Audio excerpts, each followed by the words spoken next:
All right, so I'll continue on. So this is actually quite a memorable part of the year for a lot of people. I'll be honest. There's something just about this weather. Really, I mean, it also brings back those memories when school was ending. And school was in its last 2 months, 1 or 2 months, and I'm talking about since we're like elementary school because in June I remember they used to do like play days. So I actually, you know what, the junior high, the middle school that I went to was not that bad at all. And I mean it was much better compared to the high school I went to, but the middle school I went to, they used to do these play days, right? And I mean it was so well done. It was so well done. What would happen is they would use the inside of the school, like gyms and classrooms, and they would use the outside, which was like the soccer fields and baseball diamonds and all the different parts of the school. And they would do games and activities, and you would get tickets when you would win or whatever. Then you would use those tickets to buy freezies, which were like kind of like popsicles, giant uh, flavored popsicles, or you get like cold drinks or something like that. And they had all kinds of different games with hula hoops and this and that. Literally, there was like 12 stations, and you would spend like 15 minutes on each station. So everybody would cycle and rotate no matter where you started from. I mean, it was just so much. In June, the teachers were quite understanding. They felt it too. Like, dude, it's June now. Some of the teachers, what they would do is they would try to get through the curriculum faster. So when the second semester, the last semester would come in January or February, whatever it was, they would start going fast on it. By like March, they'd be trying to do more. By April, they'd be doing. Some teachers would give a lot of homework and assignments on March break, unfortunately. But March, April, and early May, they would be trying to just cruise through the units. So that when late May and June came, everybody could just have a good time. The teachers loved it. They come in, you had this amazing air, and everybody was like a little bit warm. It was early morning, and the teacher would sit there, and rather than say, let's get on this assignment, the teacher would say, so what's everybody doing? What's everybody up to today? People would start talking. My mom's doing this, my dad's doing that. Really? And well, what's it? What I mean? Everybody would get in some kind of good conversation. The teachers would do special days where, okay, you know what, class? Let's just go outside today. Let's just go outside. Let's all go outside. Let's go for a walk. Let's talk about something. And you go out.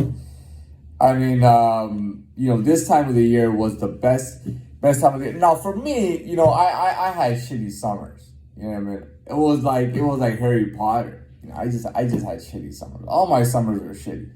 I didn't have fun on.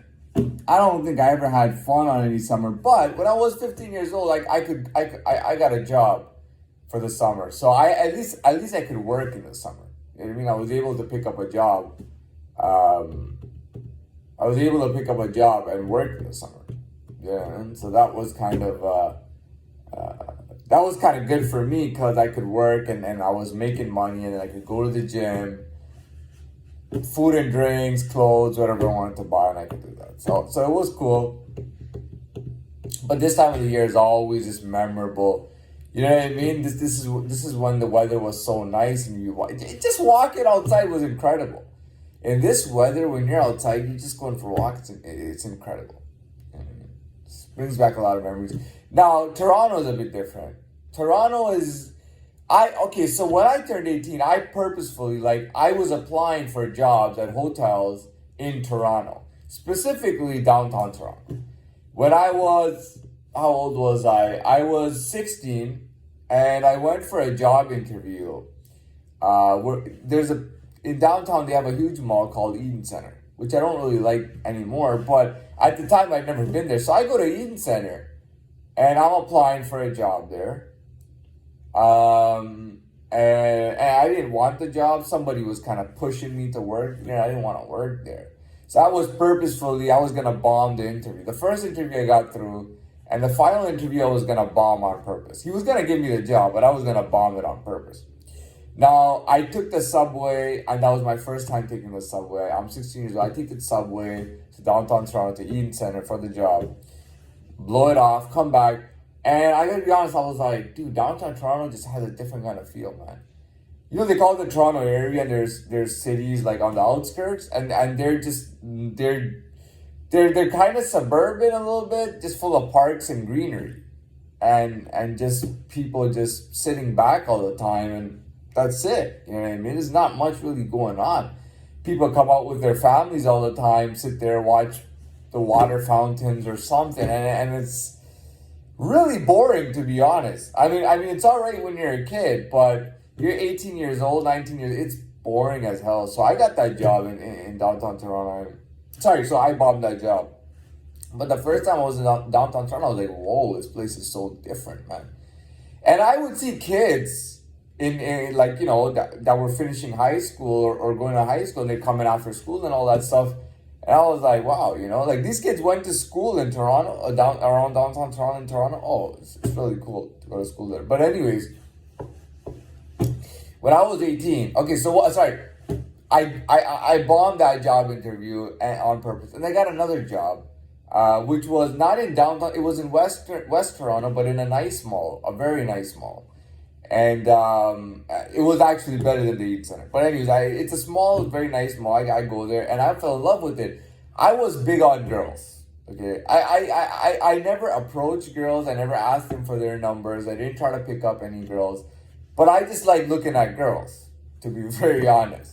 And I really looked at any girl that was in my eyes and in my mind attractive to me. I wanted to look at her and check her out, and it was very obvious.